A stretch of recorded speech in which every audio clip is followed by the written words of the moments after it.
Civil கேசஸ்க்கும் criminal கேசஸ்க்கும் ஒரு முக்கியமான ஒரு டிஃபரன்ஸ் இருக்குது.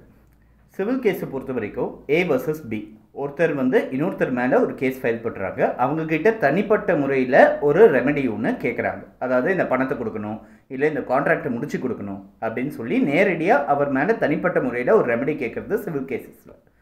கிரிமினல் கேசஸில் ஒருத்தர் ஒரு குற்றம் பண்ணியிருக்காரு அப்படின்றதுக்கான இன்ஃபர்மேஷனை போலீஸ்கிட்டேயோ மேஜிஸ்ட்ரேட்கிட்டேயோ கொடுத்து அவருக்கு தண்டனை வாங்கி கொடுக்கறது மட்டும்தான் இருக்குது. அதாவது ஏ வர்சஸ் பி கிடையாது. State of Tamil Nadu versus A, state of Karnataka versus A, அதுதான் கேஸ்.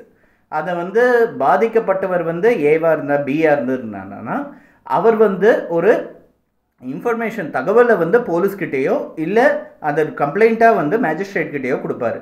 அதை பேஸ் பண்ணி கவனத்துக்கு எடுத்துக்கிட்டு அவங்க இன்வெஸ்டிகேஷன் நடத்தி அதுக்கான போதிய அளவுக்கு எவிடன்ஸ் கிடச்சிதுன்னா அவங்க சார்ஜ் ஷீட் எஃப்ஐஆர் போட்டு சார்ஜ் ஷீட் போட்டு அடுத்தடுத்த ஸ்டேஜுக்கு போகும்.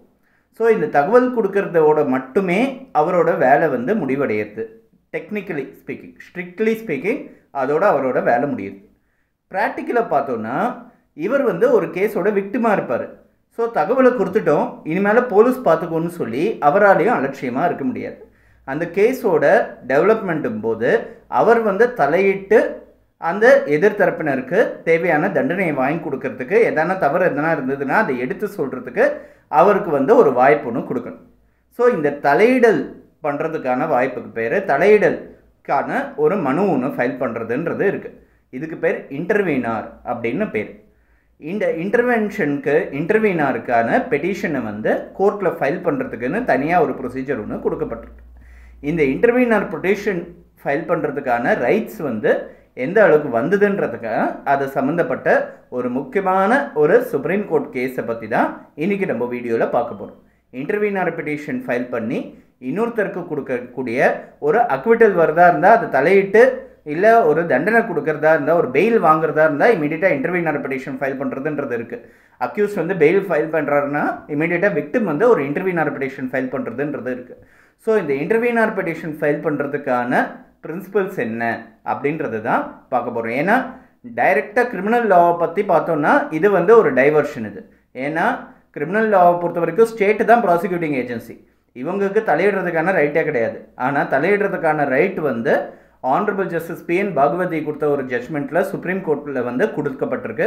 அது தவிர அதுக்கப்புறம் இன்றைக்கி நம்ம பார்க்க போகிற ஜட்ஜ்மெண்ட்லேயும் சரி, இதுக்கப்புறம் நிறைய மெட்ராஸ் ஹைகோர்ட் ரூலிங்ஸ்லேயும் சரி இந்த இன்டர்வீனருக்கான ரைட்டை கொடுக்கப்பட்டிருக்கு. இதை பற்றி இன்றைக்கி நம்ம பார்ப்போம். கேஸோட பேர் JK international versus state government of national capital territory of Delhi, NCT of Delhi அப்படின்னு சொல்லி ஒரு கேஸ். இந்த பர்டிகுலர் கேஸில் பேசிக்காக ஃபேக்ட்ஸ் என்னென்னா, ஒருத்தர் ஒரு அலிகேஷன் சீட்டிங் பண்ணியிருக்காரு அப்படின்னு சொல்லி போலீஸ் ஸ்டேஷனில் கம்ப்ளைண்ட் கொடுக்குறாரு. அவர் கொடுத்த கம்ப்ளைண்ட்டோட பேரில் FIR ரெஜிஸ்டர் பண்ணிடுறாரு. அந்த அக்யூஸ்ட், அந்த அஃபென்ஸில் இருக்கக்கூடிய அக்யூஸ்ட் என்ன பண்ணுறாங்கன்னா ஒரு ரிட் பெட்டிஷன் ஒன்று ஃபைல் பண்ணி இந்த FIR குவாஷ் பண்ண சொல்லி கேட்குறாங்க. அந்த ரிட் பெட்டிஷனை இவர் விக்டிம் பாதிக்கப்பட்டவர் நான் என்னையும் ஒரு பார்ட்டியாக சேர்த்துக்கங்க, ஏன்னா இது சீட்டிங் சம்மந்தப்பட்ட அஃபென்ஸு, நீங்கள் இந்த FIR குவாஷ் பண்ணிட்டீங்க அப்படின்னா அவங்க ரிட் பெட்டிஷனை கேட்ட மாதிரி என்னோட தரப்பை கேட்காம நீங்கள் FIR குவாஷ் பண்ணிட்டீங்க அப்படின்ற சூழ்நிலை ஏற்பட்டதுன்னா எனக்கு இந்த கேஸோட இந்த சீட்டிங் சம்மந்தப்பட்ட அந்த ரிலீஃபே எனக்கு கிடைக்காம போயிடும், அந்த பணத்தை மீட்டு எடுக்கிறதுக்கான வாய்ப்பே இல்லாமல் போயிடும் அப்படின்னு சொல்லி இவர் இம்ப்ளீட் பண்ணிக்கிறதுக்கு, இவர் ஒரு பார்ட்டியாக அதில் சேர்த்துக்கிறதுக்கு ஒரு பெட்டிஷன் ஃபைல் பண்ணுறாரு. இது இம்ப்ளீடிங் பெட்டிஷன் ஃபைல் பண்ணி அக்செப்ட் பண்ணும்போது அந்த ரிட் பெட்டிஷனில் அவங்க அவ்வளோவா கவனம் செலுத்தாமல் அந்த ரிட் பெட்டிஷன் டிஸ்மிஸ் ஆகப்பட்டது. அதுக்கப்புறம் விட்ரா பண்ணி டிஸ்மிஸ் ஆகப்பட்டது. அந்த FIR குவாஷுக்கான ரிட் பெட்டிஷன் முடிஞ்சு போச்சு. இதுக்கப்புறம் இவர் என்ன பண்ணிடுறாரு, சார்ஜ் ஷீட் போட்டாச்சு இந்த கேஸில். அந்த கேஸ் நடந்துட்டுருக்கு, சார்ஜ் ஷீட்டும் போட்டாச்சு. சார்ஜ் ஷீட்டை குவாஷ் பண்ணுறதுக்காக ரிட் பெட்டிஷன் திரும்பி ஃபைல் பண்ணுறாங்க. இந்த ரிட் பெட்டிஷனில் ஒரு பார்ட்டியாக சேர்த்துக்க சொல்லி இவர் ஒரு பெட்டிஷன் ஒன்று ஃபைல் பண்ணுறாங்க. இதில் ஹைகோர்ட் என்ன சொல்கிறாங்கன்னா, ஒரு சார்ஜ் ஷீட் ஆகிடுச்சுன்னா ட்ரையல் ஆரம்பிச்சிடுது. கிரிமினல் கேஸஸில் இன்வெஸ்டிகேஷன் முடிஞ்சு போச்சு, FIR முடிஞ்சு போச்சு, இன்வெஸ்டிகேஷன் முடிஞ்சு போச்சு, ட்ரையல் ஆரம்பிச்சிடுது. அதனால அந்த தகவல் கொடுத்தவரோட ரோல் சாட்சி சொல்கிறது மட்டும்தான், அது தவிர அவருக்கு ரோல் கிடையாது. அதனால ஒன்ஸ் கவனத்துக்கு எடுத்துக்கிட்டாச்சு, சார்ஜ் ஷீட் வரைக்கும் வந்துருச்சு, ட்ரையல் ஆரம்பிச்சாச்சுன்னா அது ஸ்டேட்டுக்கும், அதாவது அந்த கவர்மெண்ட் ப்ராசிக்யூட்டிங் ஸ்டேட்டுக்கும் அந்த தனிப்பட்ட நபருக்கு அக்யூஸ்டுக்கும் நடுவில் இருக்கிற ஒரு பிரச்சனை. இதில் வந்து தலையிடல் வந்து முடியாது, அலோவ் பண்ண முடியாதுன்னு சொல்லி இவர் ஃபைல் பண்ண இன்டர்வீனர் பெட்டிஷன், இம்ப்ளீடிங் பெட்டிஷனை வந்து டிஸ்மிஸ் பண்ணிட்டாங்க. ஸோ இந்த டிஸ்மிஸில் சேலஞ்ச் பண்ணி சுப்ரீம் கோர்ட்டில் வந்து ஒரு ஸ்பெஷல் லீவ் பெட்டிஷன் வந்து ஃபைல் பண்ணுறாரு. ஸோ இந்த சுப்ரீம் கோர்ட்டில் ஃபைல் பண்ணுற ஸ்பெஷல் லீவ் பெட்டிஷனோட கேஸ் தான் இப்போ நம்ம பார்க்குறோம். JK international versus state government of NCT of Delhi. 2001 February 23 வந்த ஒரு முக்கியமான ஒரு ஜட்ஜ்மெண்ட். இதில் வந்து ஹைகோர்ட் வந்து இந்த இவரோட இன்டர்வீனர் பெட்டிஷன் டிஸ்மிஸ் பண்ணும்போது அவங்க மேற்கோள் காமிச்சு எடுத்துக்கிட்ட ஒரு ஜட்ஜ்மெண்ட், ரிலை பண்ண ஒரு ஜட்ஜ்மெண்ட் என்னென்னா Thakur Ram versus state of Bihar அப்படின்னு ஒரு ஜட்ஜ்மெண்ட் 1963 வந்த கேஸ். இந்த கேஸில் என்னென்னா, இந்த தாக்கூர் ராம் கேஸில் என்ன நடந்திருக்குன்னா, ஒருத்தர் 2 பேருக்கு நடுவில் ஒரு டிஸ்பியூட்டு. ஒருத்தர் வந்து கம்ப்ளைனண்ட் வந்து கேஸ் ஃபைல் பண்ணுறாரு, விக்டிம் அவர் கேஸ் ஃபைல் பண்ணிவிட்டு அந்த கேஸ் ரெஜிஸ்டர் ஆகிடுறது. சார்ஜ் ஷீட்டை அமெண்ட் பண்ண சொல்லி எக்ஸ்ட்ரா 2 கேஸை கிரிமினல் சார்ஜஸ் வந்து இதில் இன்க்ளூட் பண்ண சொல்லி பப்ளிக் ப்ராசிக்யூட்டர் மேஜிஸ்ட்ரேட் கிட்ட ஒரு அமெண்ட்மெண்ட் பெட்டிஷன் ஒன்று கொடுக்குறாரு ஸ்டேட் கவர்மெண்ட். அந்த பப்ளிக் ப்ராசிக்யூட்டர் கொடுக்குற அந்த அமெண்ட்மெண்ட் பெட்டிஷன் மேலே மேஜிஸ்ட்ரேட் வந்து டிஸ்மிஸ் பண்ணிடுறாரு. இதை இந்த ஸ்டேஜில் சேர்த்துக்க முடியாது அப்படின்னு டிஸ்மிஸ் பண்ணிடுறாரு. இந்த டிஸ்மிஸுக்கு அகெயின்ஸ்டாக பப்ளிக் ப்ராசிக்யூட்டர் இல்லை, அக்யூஸ்ட் கிடையாது, இந்த கம்ப்ளைனண்ட் வந்து என்ன பண்ணுறாருன்னா செஷன்ஸ் கோர்ட்டில் ஒரு அப்பீல் ஒன்று, ரிவிஷன் கேஸ் ஒன்று ஃபைல் பண்ணிவிட்டு இந்த சார்ஜ் ஷீட்டை அமெண்ட் பண்ணியே ஆகணும்னு சொல்லி அவருக்கு சாதகமாக தீர்ப்பை வாங்கிடுறாரு. இந்த செஷன்ஸ் கோர்ட்டில் ஃபைல் பண்ண அந்த அப்பீலுக்கு அகெயின்ஸ்டாக என்ன பண்ணுறாங்கன்னா, இந்த ஆப்போசிட் பார்ட்டி அக்யூஸ்ட் வந்து என்ன பண்ணுறாருன்னா இந்த செஷன்ஸ் கோர்ட் அப்பீல் மேலே ஒரு ரிட் பெட்டிஷன் ஒன்று ஹைகோர்ட்டில் ஃபைல் பண்ணுறாரு. அதுக்கப்புறம் அது ஸ்பெஷல் லீவ் பெட்டிஷனாக சுப்ரீம் கோர்ட் வரைக்கும் வருது. இந்த கேஸில் என்ன கேட்குறாருன்னா, செஷன்ஸ் கோர்ட்டுக்கு வந்து இந்த கம்ப்ளைண்ட்டோட ஒரு தரப்பை கேட்டு, ஒரு வாதத்தை கேட்டு அவர் வந்து சார்ஜ் ஷீட்டை அமெண்ட் பண்ணுறதுக்கான ரைட் எப்படி வந்தது அப்படின்றத கேட்குறாங்க. அதாவது ஒரு கம்ப்ளைனண்ட்டுக்கு வந்து ஒருத்தர் மேலே ஒரு சார்ஜ் ஷீட்டை உருவாக்குறதுக்கோ இல்லை அதை ரத்து பண்ணுறதுக்கோ ஒரு ரைட்டு, கோர்ட்டு மூவ் பண்ணுறதுக்கான ரைட்டு எங்கேருந்து வந்தது அப்படின்றது தான் இவரோட கன்டென்ஷனாக இருக்குது. இதை சுப்ரீம் கோர்ட்டில் பார்க்கும்போது கம்ப்ளைனண்ட்டோட ரைட் வந்து ஒன்ஸ் சார்ஜ் ஷீட்டுன்னு ஒன்று இனிஷியலாக ஃபைல் பண்ணியாச்சு அப்படின்னா, கேஸ் ஆரம்பிச்சாச்சு அப்படின்னா அதோட முடிஞ்சு போச்சு. போலீஸோ இல்லை ஸ்டேட் கவர்மெண்ட் ப்ராசிக்யூட்டிங் ஏஜென்சி வந்து இந்த கேஸை கவனத்துக்கு எடுத்துக்கிட்டாங்க, காக்னிசன்ஸ் எடுத்துக்கிட்டாங்கன்னா இமீடியட்டாக அவங்களோட ரோல் முடிஞ்சு போச்சு. மேற்கொண்டு அவங்க இந்த கேஸோட ப்ரொசீடிங்ஸில் தலையிட முடியாது அப்படின்னு சுப்ரீம் கோர்ட் வந்து ஒரு ஜட்ஜ்மெண்ட் பாஸ் பண்ணிச்சு. இதை 1963. அதாவது இப்போ இருக்கிற பிஎன்எஸ்எஸ் இல்லாமல், இதுக்கு முன்னாடி இருந்த கிரிமினல் ப்ரொசீஜர் கோடு இல்லாமல், அதுக்கு முன்னாடி இருந்த பழைய கிரிமினல் ப்ரொசீஜர் கோடு இருந்த காலத்தில் வந்த ஒரு ஜட்ஜ்மெண்ட். பட் இந்த ஜட்ஜ்மெண்ட் தான் ஒரு ஃபவுண்டேஷனாக இருந்திருக்கு. இதை அடிப்படையாக வச்சுக்கிட்டு இவர் ஃபைல் பண்ண இம்ப்ளீடிங் பெட்டிஷனை வந்து டிஸ்மிஸ் பண்ணிட்டாங்க. ஸோ இதை வந்து சேலஞ்ச் பண்ணிட்டு தான் இவர் வந்து சுப்ரீம் கோர்ட் போயிருக்கார். சுப்ரீம் கோர்ட் என்ன அப்சர்வ் பண்ணியிருக்காங்கன்னா, இந்த Thakur Ram versus state of Bihar கேஸோட ஃபேக்ட்ஸ் வந்து இங்கே அப்ளிகபிளாக இருக்காது. ஏன்னா இந்த Thakur Ram versus state of Bihar கேஸில் அமெண்ட்மெண்ட் ஆஃப் சார்ஜ் ஷீட் சம்மந்தமாக அந்த பிரச்சனை நடந்தது. இந்த பர்டிகுலர் கேஸில் குவாஷிங் ஆஃப் சார்ஜ் ஷீட்டோட கேஸ் நடக்கிறது.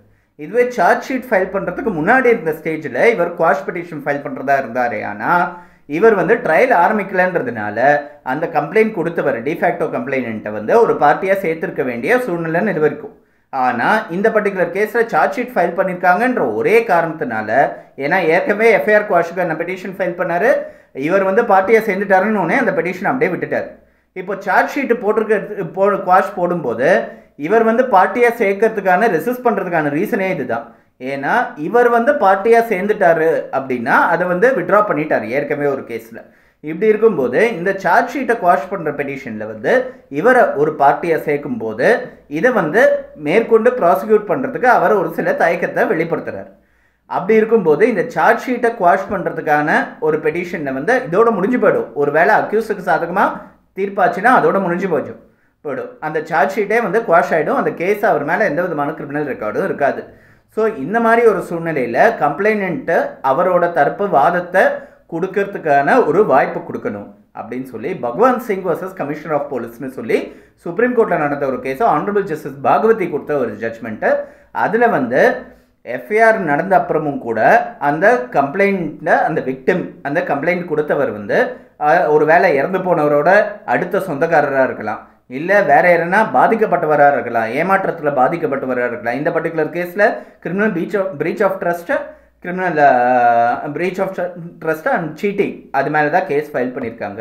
ஸோ பாதிக்கப்பட்டவர் இவருன்றது தெரியுது. ஸோ எல்லா ஸ்டேஜ்லேயும் அவருக்கு தகவலை தெரிவிக்காமல் அவரோட தரப்பு வாதத்தை முன்வைக்கிறதுக்கான வாய்ப்பு கொடுக்காம அந்த கேஸை முடிச்சுக்கிட்டா அதை விட பெரிய ட்ராவஸ்டி ஆஃப் ஜஸ்டிஸ் உலகத்திலே கிடையாது.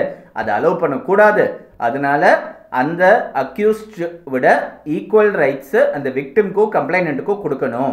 அந்தந்த நேரத்தில் அந்த கேஸு சம்மந்தப்பட்ட தகவலை வந்து அவங்களுக்கு செலுத்தணும் அப்படின்னு சொல்லியிருக்காங்க.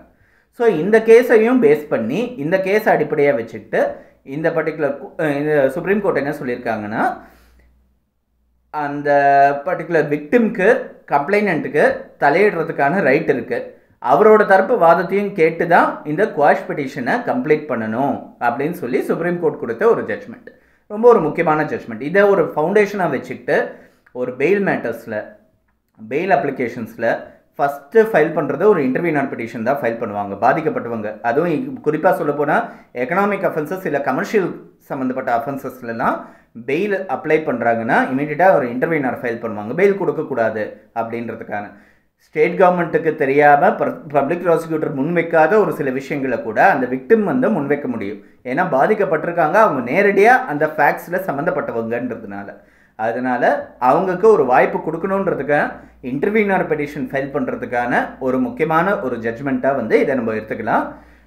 JK international versus state government of NCT of Delhi 2001 வந்த ஒரு முக்கியமான ரிப்போர்ட்டட் சுப்ரீம் கோர்ட் ஜட்ஜ்மெண்ட்.